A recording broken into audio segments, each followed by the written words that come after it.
Hello, I'm Ron Kaufman, and we're starting the Global Best Practices in Building Service Culture webinar in just 1 minute. We already have with us today people attending from all over the world and from an incredibly wide range of industries. And this is something that we actually expect because all over the world today, no matter what business you're in, several things are key. Number one, improving value for your customers and having a more valuable culture for people to work inside, improving customer experience, creating the kind of experience that attracts and retains loyal customers, and building a culture of service inside the organization that will attract and keep the very best talent.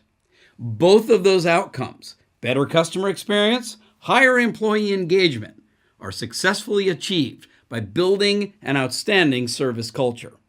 And in today's webinar, we'll be sharing global best practices, companies and countries that are making it happen. Now, with the people from all over the world, there's a perfect alignment with our purpose, which is creating a world where everyone is educated and inspired to excel in service. No better best practice example than the country I'm in right now, Singapore, sometimes referred to playfully and lovingly as a little red dot. Well, this small country had a big problem about 3 or 4 decades ago when all of the low-cost manufacturing, Philips, Motorola, Seagate, Sony, moved from this small country to a much larger country nearby that had lower labor costs and emerging factory capacity. That was China.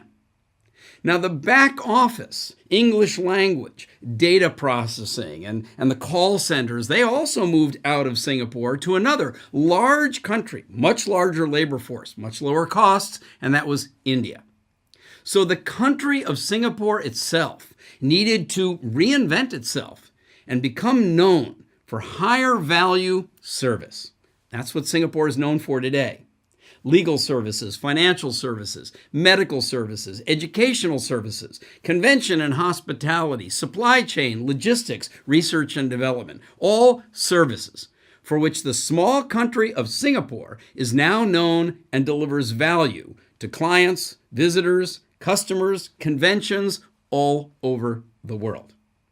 I've been based in Singapore now for almost 3 decades and wrote a best-selling book called Uplifting Service, the proven path to delighting your customers, your colleagues, and everyone else you meet. And in that book are many best practice case studies, some of them in Singapore, many of them from other countries around the world. You'll see some of those in today's webinar. Now, the effectiveness of our approach to actually helping organizations create this service culture has been so successful that Harvard Business Review wrote an article about revolutionizing customer service. And the complete white paper that led to that article is available for you. We'll send you this link after the webinar, upyourservice.com/HBR. What is it we're actually good at? Helping companies transform from a confused culture where service is just one of the arrows, but sales is another, and new products and distribution and keeping costs down are those. They're competing with each other to getting everyone in the organization aligned to understand that fundamentally, no matter what department you're in, service is what all of us need to be doing together. I'll show you how that works and give you more examples throughout the webinar today. Of course, creating an aligned service culture is not really about aligning arrows. It's about aligning people. And for that to happen, you need a methodology, a proven approach that works with the human beings that we are. We call ours the uplifting service architecture. You need to build that environment that uplifts and inspires, encourages and enables employees every day. At the foundation is continuous service improvement, giving people what they need to know and the tools they need to apply to create service excellence. At the top, service leadership. Certain behaviors and practices for anyone who's in a leadership position anywhere inside the organization. And then in the middle, we have this area called building blocks. Uplifting building blocks, activity areas that influence what it feels like to work in the organization, What is it we're reminded of? What is it we're encouraged to do? Where are the incentives? Well, how do the different mechanisms work to create an environment in which every single person is supported to give the very best in service and know that they will receive the best in service every day? Now, we're going to start with the foundation of continuous service improvement. And the foundation requires a great definition of service. If you ask 100 people, what is service? You're going to get 100 different definitions unless they've all learned one to share together. And here's the definition we use. Service is taking action to create value for someone else. Now that makes sense. It makes sense for external service to customers. It also makes sense for all of the internal service between departments and amongst employees. Now we support that. We back that up with 10 fundamental service principles and workshops and tool sets that people can use to apply the definition and make it become real in the actual service situations that they're responsible for every day. So, the first of the service excellence principles, following the definition, is called the 6 levels of service. And we teach these in an enjoyable way. Criminal, breaking a service promise. Basic, just delivering the bare minimum. Expected, average. Desired, serving someone the way they like it. Surprising, unexpected value. And unbelievable, wow. Of course, these aren't really stairs. It's an escalator, always slipping down, which means you need to always keep stepping up. Now, here's an example of how one of the companies we work with, NIIT Technologies, based in India, has taken the 6 levels of service and then adapted it to their actual industry requirements. So all the way at the bottom, from not even meeting contractual requirements to all the way at the top, providing unique, innovative, and transformational solutions. A very interesting best practice that they've implemented so well that there's a complete case study about this that you'll also be able to find at our website. Here's another example of how a bank in the B2B space took the opening of a trade settlement account, applied the 6 levels of service, and then made clear for every single person responsible for providing that service what would it be like to be served at each of the 6 levels. Here's an example from our friends at Lux Resorts. And they're a company who said, you know what, those 6 levels, those aren't even enough for us. We need to apply a 7th level, and they created one called Lux Shining. So here you have the first principle of the 10 service excellence principles, which is called the 6 levels of service. And I've been able to show you a couple of examples. Of course, you'd want to do this in your organization too. The second principle is called the 4 categories of value. If service is taking action to create value for someone else, what is it that other people actually value? And we've articulated this in 4 categories: primary products, delivery systems, service mindset, and ongoing relationship. Let me show you some examples from around the world. Americans will always tell you the best place to get pizza is New York City. Well, there's a bit of a fight as to whether it's New York or Chicago, and of course there's a bigger fight with people around the world who say actually it's in Italy, but there's a reason why New York has that reputation for great pizza. Let me show it to you. I'm walking down 9th Avenue and there it is, Slice of New York, Pizza Cafe. I look inside the window. What have they got? Pizza, lots of pizza. You could get these 2 different varieties of pizza, or you could have either these 2 varieties of pizza, or looks like 3 more varieties of pizza here, and oh my gosh, there are 6, 7, or 8 different types of pizza. What if they don't have the pizza product you want? Guess what? They'll make it for you, even if you only buy 1 slice, because they know that someone else is going to come along and eat the half of the pizza that you did not eat. So which of the 4 categories of value is New York known for in pizza? Primary product. You want a pizza? We got your pizza. We don't yet have your pizza? We're going to make your pizza for you. Now, Amazon is different. Amazon.com has got lots and lots of product, but that's not what makes them famous or successful.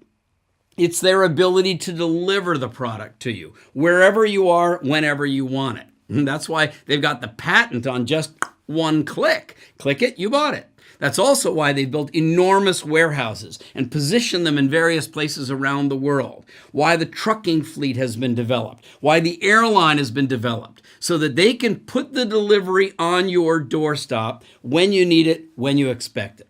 And they are breaking new boundaries.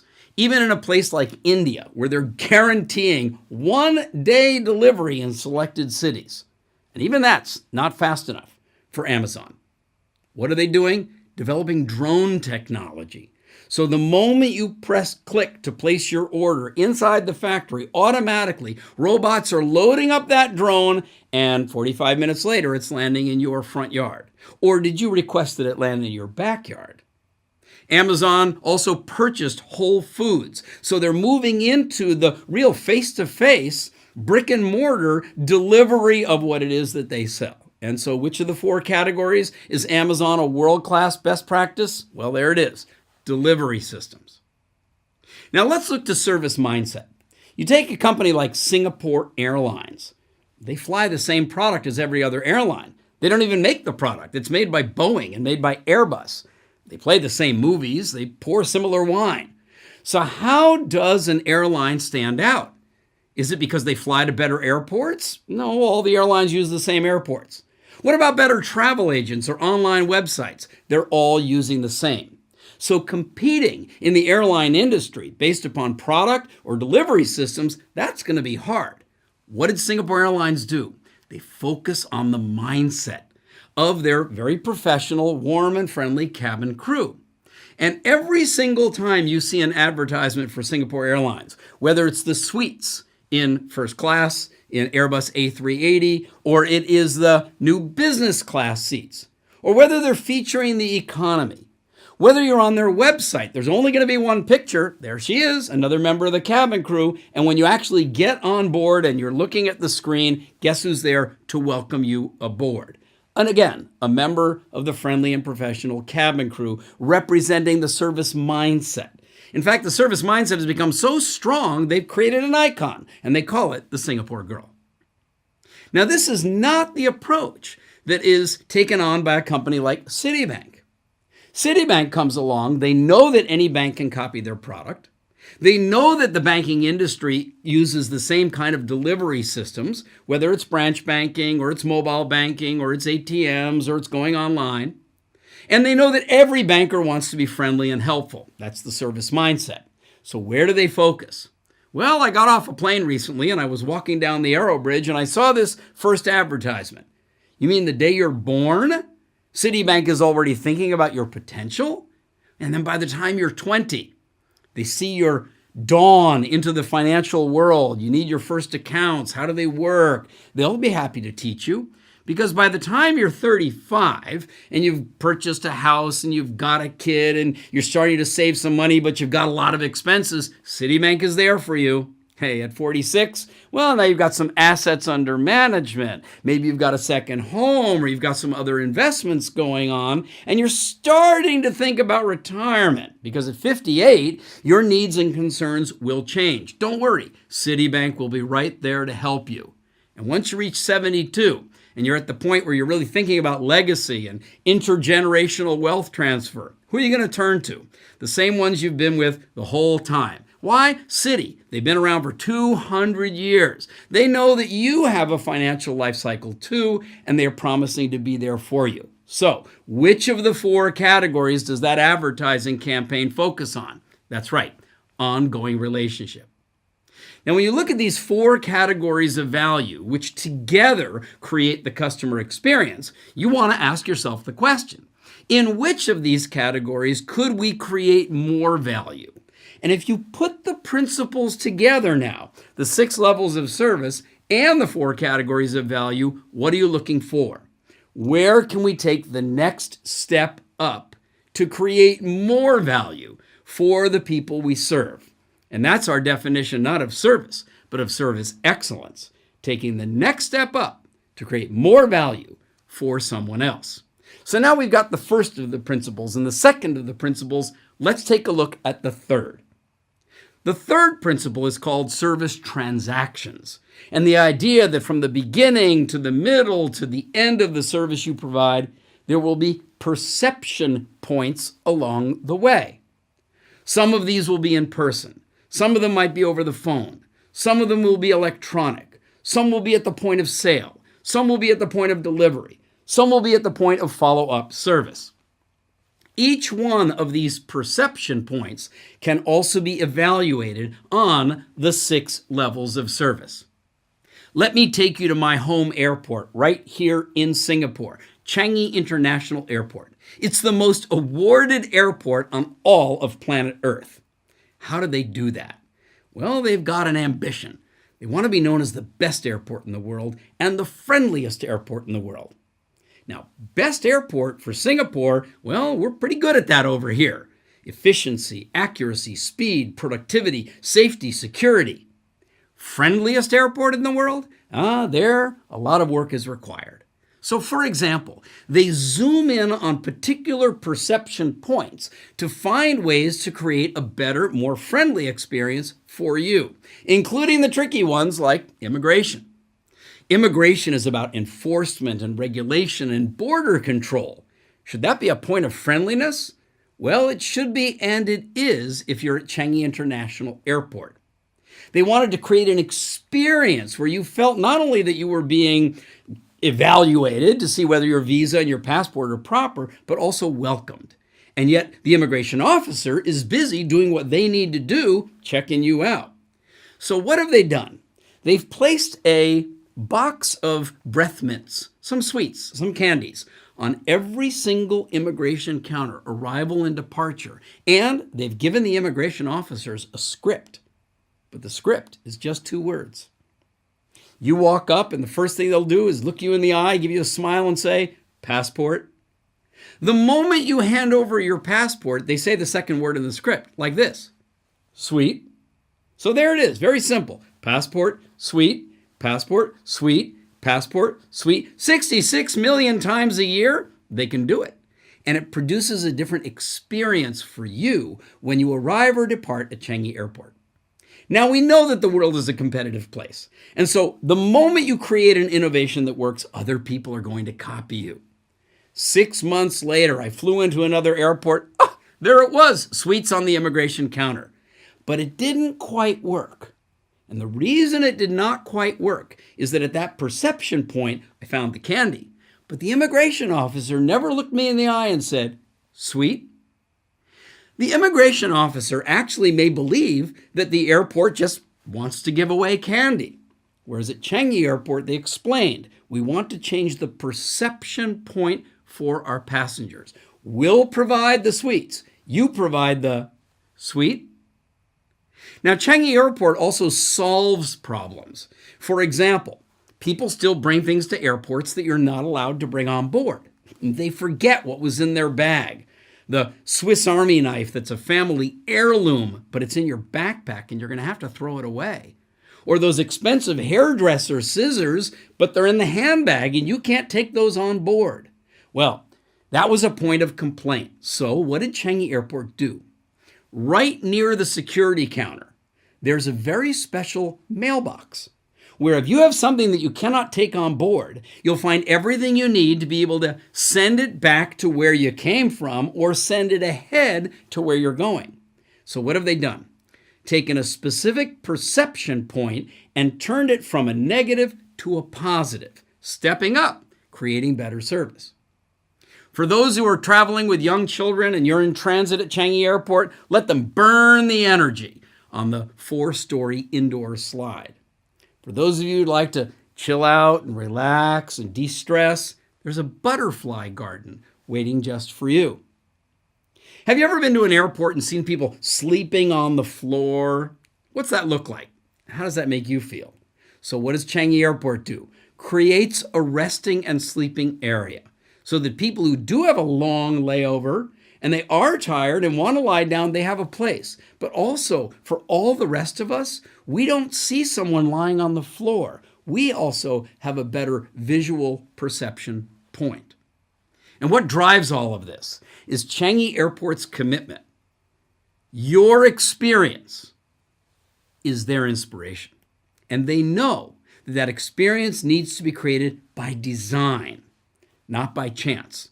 So the examples I've just shared with you here on this webinar is what has enabled them to become the most awarded airport on the entire planet, right here on planet Earth. Now, how do you actually put that to work? Well, here's an example of a perception point map, where you can take any particular transaction, map out the various perception points, and then zoom in and identify where are you today with the quality of service experience that you are delivering on the 6 levels of service. Where do you need to take that next step up? So there you have the first 3 of the service excellence principles. And there's 10. We'll be happy to share more with you about all of them. Just be in touch with us after the webinar. For right now, let's keep moving. In the roof is service leadership. I mentioned the behaviors, the actual practices of anyone in a leadership position. We call it the 7 rules of uplifting service leadership. And here they are. Declare service a top priority. What is a declaration? It's a statement of commitment and intention. It's a promise to other people that you're committed to make something happen. Let me show you some best practice examples. Who do you think said this? You've got to start with the customer experience and work your way back to the technology, not the other way around. It's not about inventing technology and then, oops, we've got to create a customer experience. Guess who said that? Steve Jobs, who is the founder of now the world's most valuable company. Why? Because the passionate focus from the beginning was on creating outstanding customer experience and the technology to back that up. Who do you think said this? There's only one boss, the customer. He or she can fire anybody in the company simply by spending his or her money somewhere else. Who do you think said that? Well, I'll give you a hint. Loves to sell things. In fact, built the world's largest retail organization in the history of the planet with millions of employees and many millions of happy customers. Sam Walton, founder of Walmart. How about this one? After sales service is more important than assistance before sales. It's through such service that one gets permanent customers. Now, this person's also no longer with us. It's Konosuke Matsushita, the founder of the Matsushita brand. He was a factory-based engineer, but how appropriate that an engineer is saying it's actually the after-sales service that gets you the permanent customers, not just the quality of the engineered product that you have created. And who do you think said this one? Do what you do so well that they'll want to come again and bring all their friends. Well, your children know that's right. It was Walt Disney, the creator of Mickey Mouse and Disney World, creating a customer experience so good that you'll absolutely want to come back. Now, those are some global best practice examples, but the one I'm really interested in is yours. What do you declare about the importance of service where you work? When you figure that out and you make that declaration with power, you're exercising the first rule of service leadership. Declare service a top priority. Now, rule number 2 is be a great role model. Walk the talk. And let's go back to our friends at NIIT Technologies, who came up with this idea of new ideas will lead to more value. And they wanted everyone in the organization, thousands of employees, to get the ideas out of our heads and into the world where they can create more value for the clients that we serve. But they also needed to give some guidance, some understanding. What do we mean by new ideas? What kind of ideas do we want to get out of our heads? What is the role model behavior we're looking for? And so they came up with 5 specific role modeling behaviors. And here was the first one. Think customer. Focus on the customer experience. What is the customer going to hear? What do we want them to say? How are we going to help to make that happen? Number 2, improve continuously. Constantly keep stepping up. What's good enough is never going to be good enough tomorrow. We must always keep improving. Number 3, It's not someone else's job. Be accountable. Take ownership. Take personal responsibility for helping to make these improvements happen. Number 4, provoke. Challenge the status quo. Because we've always done it that way is not a good reason for why we should keep doing it. In fact, it raises an area that we should provoke and challenge. And finally, number 5, unleash ideas. Brainstorm. Let your mind run free. Those 5 behaviors, clearly identified, often communicated, constantly reinforced, are an example, a best practice example of how a company has taken the second rule, be a great role model, walk the talk, and put it into action. Now, what about the third? Promote a common service language. Notice that first word. It doesn't say have a common service language or know a common service language or even teach a common service language. It says you've got to constantly and continuously promote it. And here's an example from our friends at Globe Telecom in the Philippines, where they've taken our service excellence principles, the 6 levels of service, the definition of service, the service transactions and perception points, and they've made them incredibly colorful. They've put them throughout the entire organization so that everybody sees them, remembers them, and uses them every day. Why? Because they're promoting that common service language. Here's another example from a financial services organization in Australia called Suncorp. They took the 6 levels of service and then created 6 weeks of service festival. And during each week, they focused on a different one of the 6 levels. For example, in the first week, Criminal Week, everybody came to work, a little bit, wearing only black and white. They hung plastic handcuffs. They started meetings by reading out loud customer complaints for a whole week. Criminal. Second week, basic. Well, okay, it's time to start the meeting. Yep, let's handle the work we need to do. Okay, for a whole week. Now, by the third week, expected week. What is it that people expect? What is it we're actually delivering? My favorite illustration here. What I think I look like, what I actually look like. And then here you've got fourth week, desired. How would other people really like it? What would our colleagues genuinely prefer? How can we serve somebody else in a way that they will appreciate and desire? Fifth week, surprising. What can we do that's unexpected? What does somebody else value, and how can we create more value for that customer or that colleague? And by the time they got to the 6th week, unbelievable. The entire place was lit up. It was alive. People were collaborating and being incredibly creative to come up with unbelievable wow moments of service. What a great best practice example of taking a common language, like the 6 levels of service, and promoting it to the point where every single person will remember it every day. So now we have the foundation of continuous service improvement, the rules of service leadership at the top, and in the middle, once again, we had the service culture building blocks. Now there are 12 of these, and I won't be showing you best practice examples in all 12, but let's jump along. For example, common service language. Well, I just showed you some of those.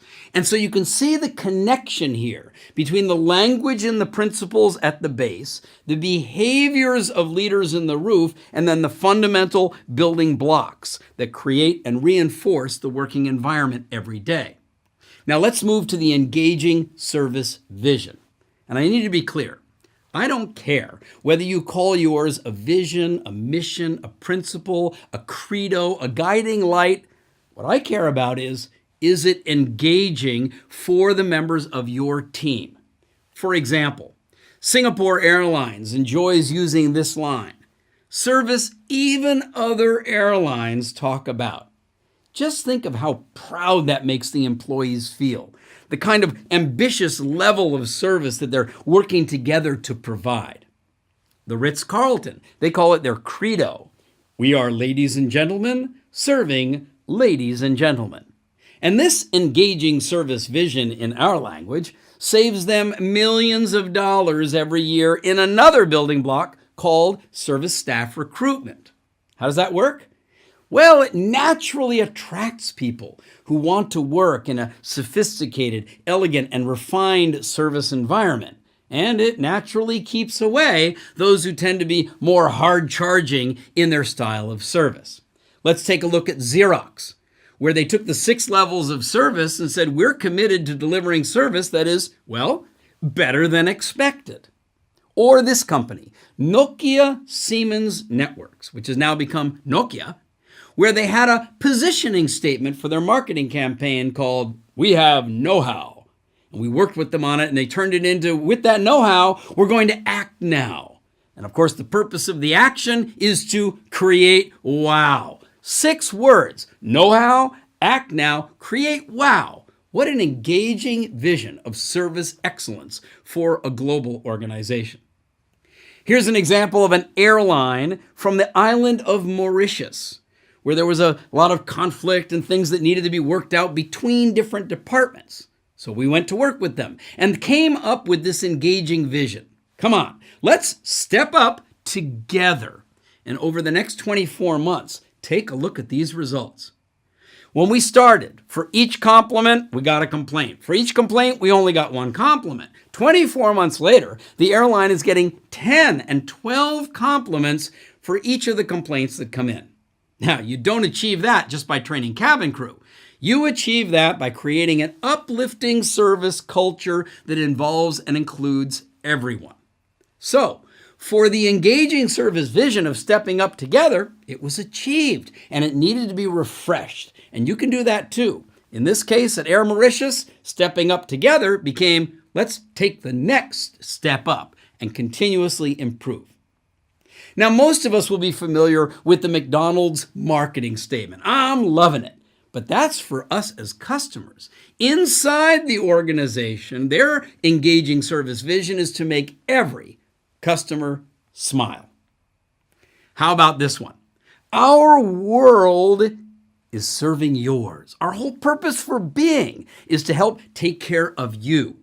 The company is called Schreiber, and they are the world's largest manufacturer of cheese.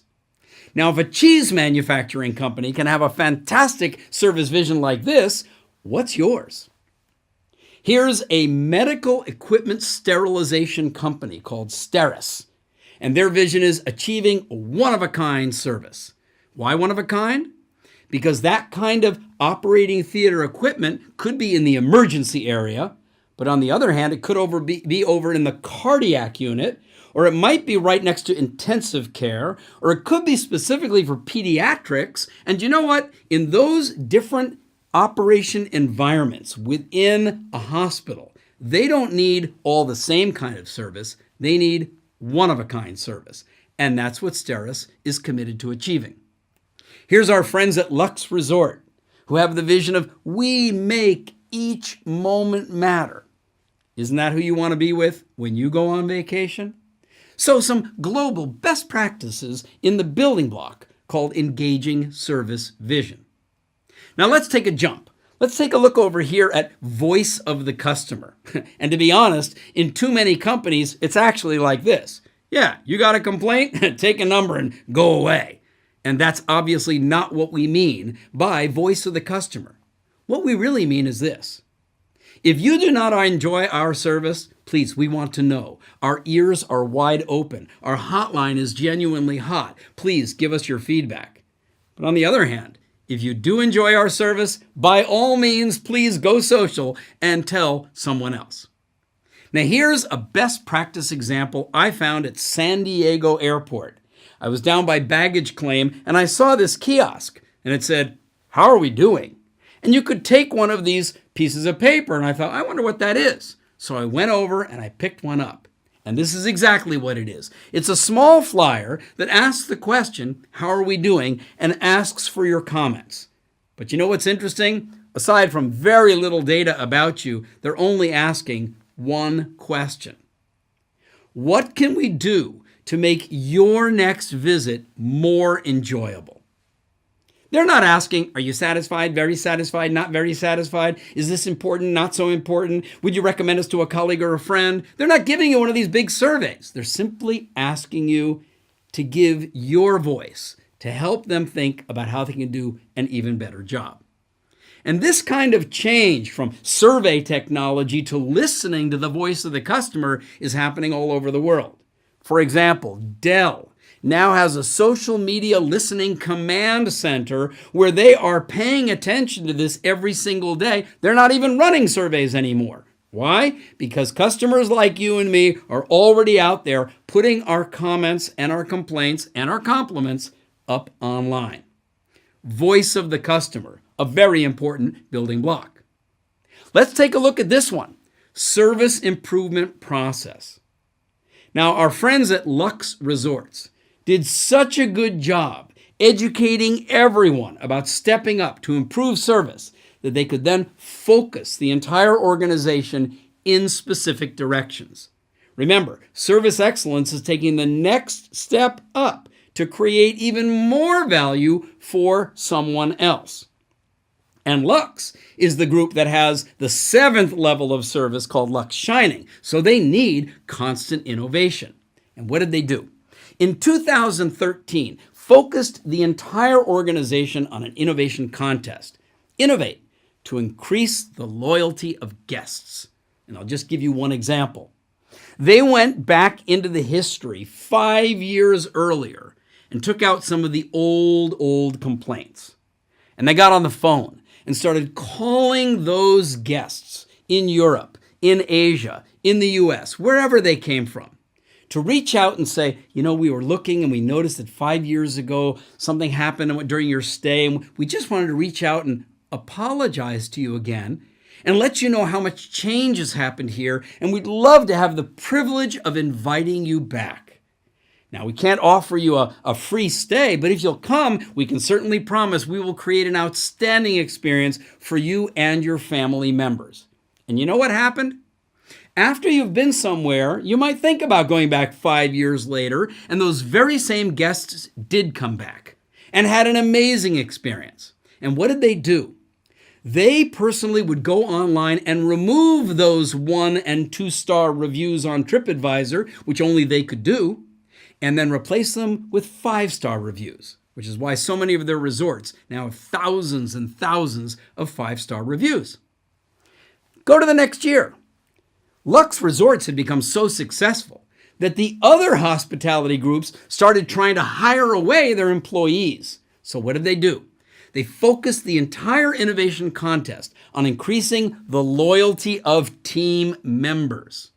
Now, after the customer experience was improved and after the employee experience was made even better than it already was, then they could focus the contest on increasing revenues. And then in the following year, innovate to increase the productivity of team members. How do we do even better, create even more service value with the resources and the people we've already got? And then the next year, innovate to reduce waste, lighten up our footprint on the planet. Now, they make a very big deal about this, not just by focusing, but by creating awards and celebrating the winners year on year. And you know what happens? That results in an outstanding position within the industry. When we started working with them at the beginning of the brand back in the early years, they had never been in the top 10 of TripAdvisor, and now they dominate the category. And what happens then is that the media picks it up, and it becomes quite a story. And then the industry notices, and you win entire industry awards. That's the kind of global best practice that you're going to want to study. And we've written up that case study, and you can find it and download it at our website. Let's jump over to service benchmarking. And for this one, let's take a look at a global best practice that many of you will already know about. It's the Genius Bar inside the Apple Store. Now, what is a Genius Bar? It's that place where you can go and meet these people who are enthusiastic and friendly, and they can answer any question, solve any problem, give you complete information about what it is that you want to know, and they'll make you feel even better about where you are, which is in an Apple Store. But the building block we're talking about here is service benchmarking. Where do you think Steve Jobs got that idea? Do you really think he got it from one of the other technology companies? No. He got that idea from a concierge desk in a 5-star hotel, because the concierge can answer any question, solve any problem, give you all the information you need, and make you feel even better about where you already are. And you can do this too. You can take all of these global best practices and use them to stimulate your own thinking. Use them to bring your team together and zoom in on any of the principles for continuous service improvement, any of the 7 rules in outstanding service leadership, and any of the 12 building blocks to build that environment that continually delivers excellence in service. Of course, you don't build a house like this overnight.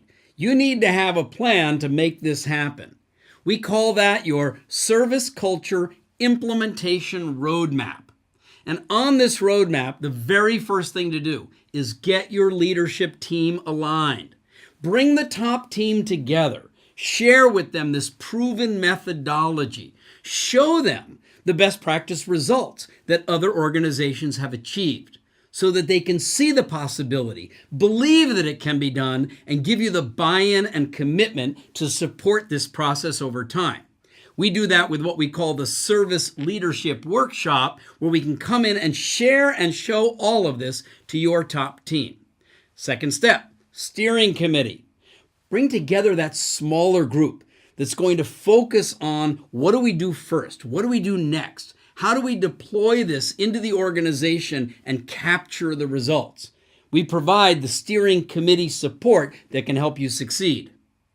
Number 3, there are 12 building blocks, but you're not going to do something new in all 12 right away.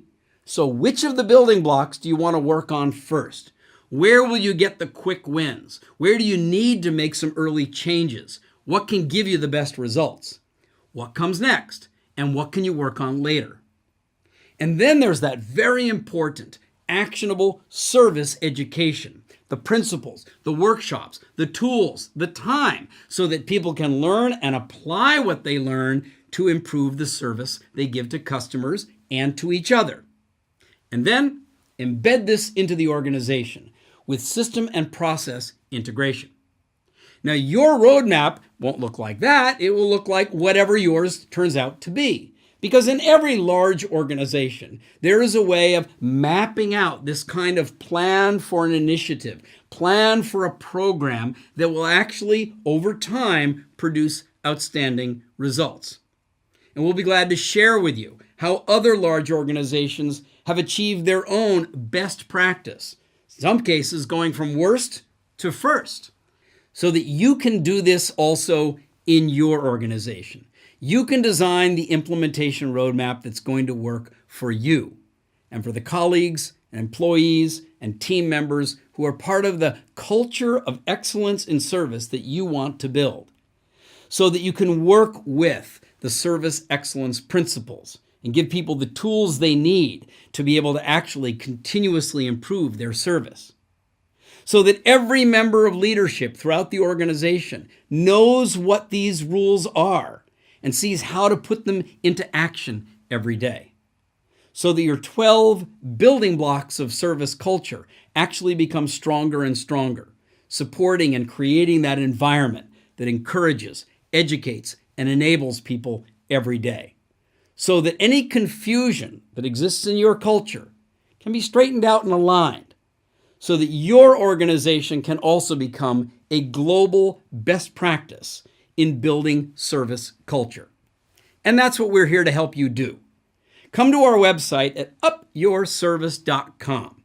You'll find a lot of free resources, you'll find videos, you'll find downloads, and you'll find ways to contact us so that we can reach back and work with you.